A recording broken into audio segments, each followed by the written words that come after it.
le traitement des régimes du Golfe, franchement, là, vous me demandez de faire un exploit.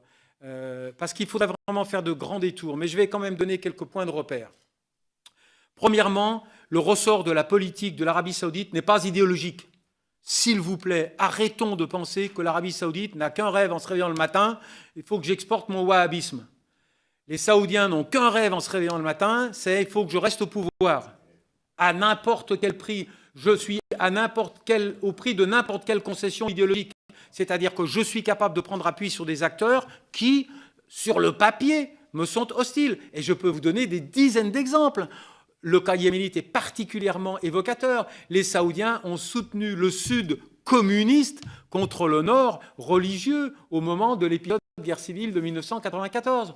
Au début de la crise qui a conduit à la guerre que nous connaissons, à la coalition, les Saoudiens, je peux vous l'assurer, ont soutenu les rebelles chiites Houthis contre le président élu, contre le système institutionnel sorti du processus de consultation nationale. Et pourquoi ils le faisaient? Parce que les Saoudiens, ils ont deux ennemis. Le vrai ennemi qui les menace, il n'est pas chiite. Il est chiite au sens de l'hégémonie régionale, mais il ne les menace pas, ils ne menacent pas leur trône, même s'ils ont une minorité chiite, parce qu'un acteur chiite ne peut pas être légitime, ne peut pas prétendre à mettre en danger le pouvoir politique des Saouds. Donc les Saouds, leurs ennemis, sont sunnites. Et ce qui s'est passé l'autre jour, je me suis exprimé là-dessus, j'ai dit, c'est pas une guerre entre l'Iran et l'Arabie saoudite, et c'est pas une guerre entre les sunnites et les chiites, c'est un mode d'action du régime saoudien pour régler ses comptes avec son opposition. Et regardez, qu'est-ce qu'il a fait? Il est menacé par les modérés et il est menacé par les radicaux. Mais la pression sur des radicaux est devenue plus forte. Donc, il a cessé de soutenir les Houthis.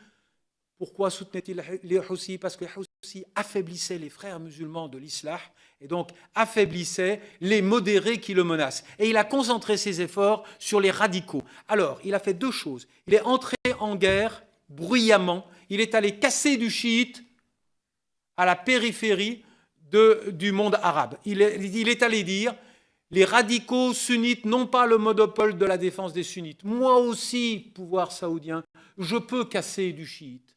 Je vais aller me battre bruyamment. Pourquoi le Maroc? Qu'en vient faire le Maroc dans la coalition contre les Houthis? Il vient redorer son blason sectaire. Il vient faire que les radicaux n'aient plus le monopole de la défense par les armes des intérêts existentiels des sunnites. D'accord? Quand il a fait ses exécutions, le régime, ces 47 personnes, dont 43 sunnites, il a envoyé un message à qui? À l'Iran? Certainement pas.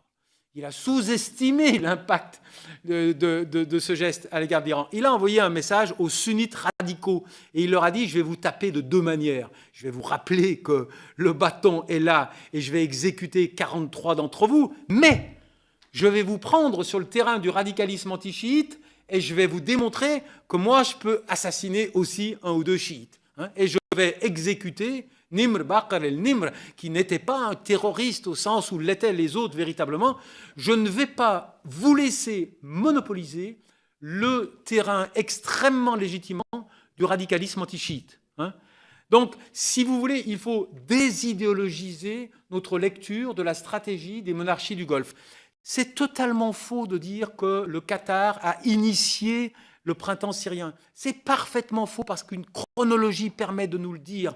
Si vous viviez à Damas, vous saviez quand vous rentriez à Damas qu'il y avait une montagne tout éclairée dans la dernière colline avant d'arriver à Damas, c'était le palais de l'émir du Qatar. L'émir du Qatar avait d'excellentes relations avec Bachar el-Assad. Les relations ont mis 5 semaines à se dégrader. Quand le Shir Qardawi a reproché au régime syrien de tirer à l'arme vive, aux vraies munitions, contre les manifestants pacifiques. Bachar l'a très mal pris, il a demandé des excuses, l'émir du Qatar a envoyé son fils pour présenter des excuses, ça n'a pas suffi, ça a dégénéré, et au bout de 4 semaines ou 5 semaines, on peut vérifier, El Jazeera est entré dans la danse, et donc le Qatar, oui, a soutenu, d'accord ? L'Arabie saoudite n'a pas soutenu les groupes extrémistes. Attention, des individus, des comportements individuels, on ne peut pas en rendre compte, c'est compliqué, mais les élites saoudiennes au pouvoir n'ont pas soutenu les groupes radicaux. Ils étaient plus laïcs que les Qataris.